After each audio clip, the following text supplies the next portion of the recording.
All right, everybody. Welcome to the George Milton Group Think Tank Information Session. My name is Matt DeSantis. I am the president and founder of the George Milton Group. I am joined by my colleague and advisory board member, Kelly Nagel. Kelly, give everybody a little wave.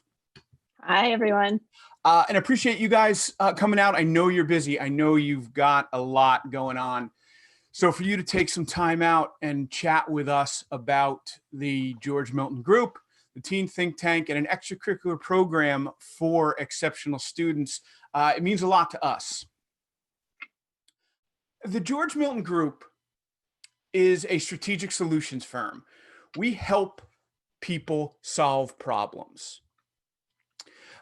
We work with courts, companies, nonprofits, communities, schools, individuals, you name it. Anybody that can have a problem, we work with them to solve those problems. But the unique aspect of our business is we don't tell people what to do.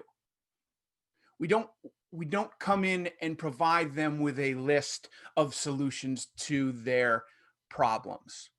Instead, we help them explore possible outcomes. And then we overcome the obstacles that prevent everyone from achieving those outcomes.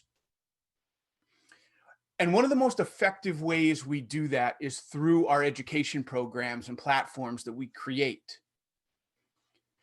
Our best program and the program we are most proud of is this program right here, the Teen Think Tank, which is good because that would really stink if we invited you guys all to sit in on a presentation for a program that was total crap. And trust me, we have programs that are total crap, but I'd never make you guys sit through them. There's some other schools I'd make sit through them, but definitely not Archbishop Wood. So you guys get the cream of the crop here. You've got the best of what the George Milton Group has to offer. Excuse me. That is Matt DeSantis. He is the founder of the George Milton Group. He and I are one and the same. But that Matt DeSantis is an 18-year-old Matt DeSantis. That was taken in 1992. You can tell it's 1992 because of the double-breasted olive suit and the pompadour haircut. Those are very popular in the 80s and 90s. You can ask your parents. I guarantee that they have a picture that looks very similar to that in a drawer somewhere in the house that they don't want anybody to see.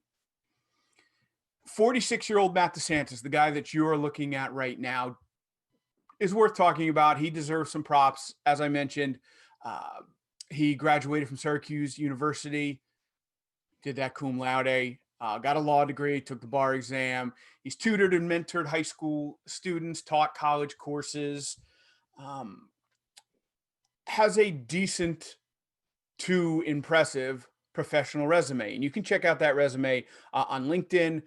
If you are familiar with LinkedIn, you can go there and request a contact with me, or you can just search me by MP DeSantis or grab that link right there. But I don't want to talk about 46-year-old Matt DeSantis. I want to go back to 18-year-old Matt DeSantis because he's the key to this conversation. He's why we're here today. When I was a teenager, there were societal problems. In fact, some of the same problems that you guys are experiencing, they've been around for a while. 1980, 1990, it looked a lot like 2020. We had racism, social injustice. We had a public health crisis in the form of the HIV/AIDS epidemic. There was war. There were drugs. We had problems. Despite the fact that I was a quote unquote smart kid, I was in a gifted and talented program. I went to a private all boys high school. I got academic scholarships. I was a high achiever. But despite all of that, I wasn't able to bridge the gap between academic growth and personal growth. The kind of personal growth that's necessary to process and deal with, and most importantly, change the very issues that I just mentioned. I was gaining knowledge, but I lacked the ability to use that knowledge in a meaningful way. I lacked the skill set to have conversations with people who were different than me. So I just hung around with people that were exactly the same.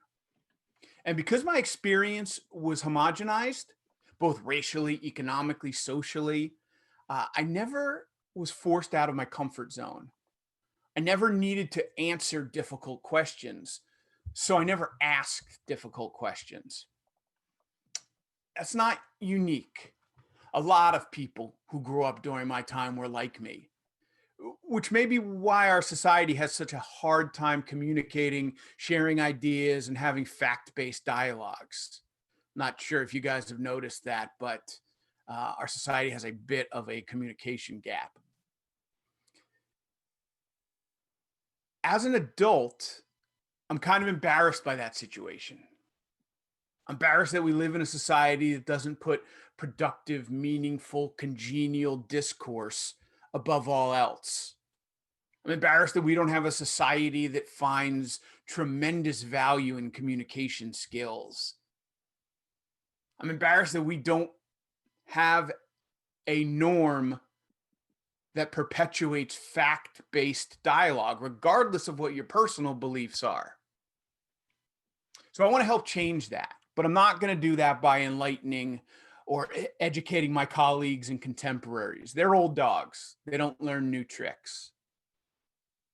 Instead, I want to foster these skills in a generation that can actually do something with them, that can actually affect meaningful change. Spoiler alert, that generation is you guys. And that's why I founded the Teen Think Tank. The individual that's going to help me do that and accomplish those goals within the Teen Think Tank is my good friend and colleague, Kelly Nagel, and I'd like to introduce her now. Great. Thanks, Matt. And thank you, everyone, for joining us tonight. I really applaud you for taking the time out of your evening to learn how you can become future change makers. As Matt said, we've been colleagues for over 5 years. And when he brought me the idea for a Teen Think Tank, I was immediately engaged. I'm all about social justice and empowerment, and I've spent both my professional and academic careers focusing on both of these issues. So I have a bachelor's of arts in history with a minor in music from Loyola College in Maryland and a master's in political science, United Nations and global policy from Rutgers University, which I completed this past January. My research and my graduate career largely focused on women's rights and gender-based violence in the MENA region, that's the Middle East and North Africa region, as well as democracy, state building, and human rights. In addition to my academic work, I spent 15 years in the healthcare and healthcare nonprofit industries. Most recently, I was the executive director of Susan G. Komen North Jersey, a national, actually a global breast cancer organization. I've led teams and organizations for local chapters of national nonprofits. I've managed $1 million budgets to fund research and community programs, built successful grassroots campaigns, and advocated for access to care for underserved populations. And along with serving as a founding member of the Teen Think Tank Advisory Board, I also serve on the advisory board for the Rutgers Athletic Department's Leadership Academy, which supports student athlete development for life after sport. And one of the reasons why I'm so excited to be involved with Teen Think Tank is because, as Matt mentioned in his introduction, I believe that personal growth leads to social change.